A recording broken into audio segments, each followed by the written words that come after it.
I'm not going to go into this video of how product development happens in companies. I'm just going to go through design controls. Design controls is the regulated process that medical devices need to be able to demonstrate during an inspection, audit, and submission. And device design controls start with a plan. The first thing that needs to be done is to plan out your product development and establish a plan that outlines the design process for the product. Typically, the plan will include a list of all the deliverables you plan on generating, the responsibilities for all the different activities that need to happen, the partners you're working with, when the design reviews will happen, what kind of endorsement is driving the project, and a whole bunch of other stuff.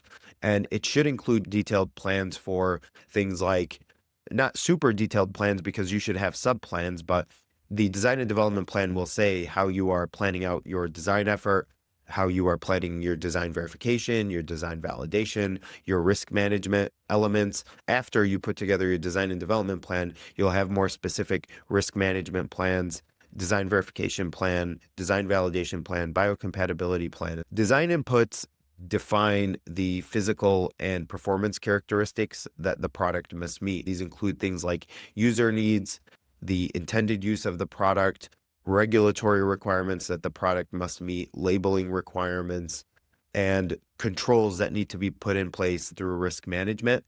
And design outputs are the result of the design effort. Things like drawings, specs, work instructions, and control documents. They make sure that you are meeting your design inputs in a way that is clearly defined and controlled.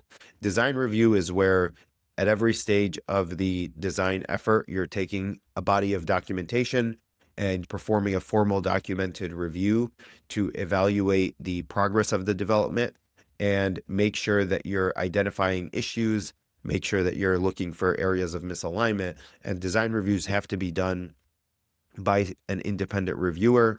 Design verification confirms through testing or analysis that the design outputs meet the design inputs. It's typically said that design verification is answering the question, did we build the product right? We wanted this product to be able to satisfy these 10 functional characteristics. Design verification confirms through testing or analysis that the design outputs meet design input requirements. Design validation makes sure that the final product meets user needs and intended use in actual or simulated conditions. Design validation answers the question, did we build the right product? Once you have that in place, you can transfer the design into production, and that makes sure that the design is translated correctly into production specifications so the product can be reliably manufactured at scale. This is where the commercialization process happens. Included in design controls is two things: managing design changes. So companies need to have a process for identifying and documenting and verifying changes while you are developing products, and also after they're onto the market. So after you're done with design verification, you need to make a design change. You have to assess the impact and in many cases, redo elements of design verification or design validation to confirm that it still meets requirements.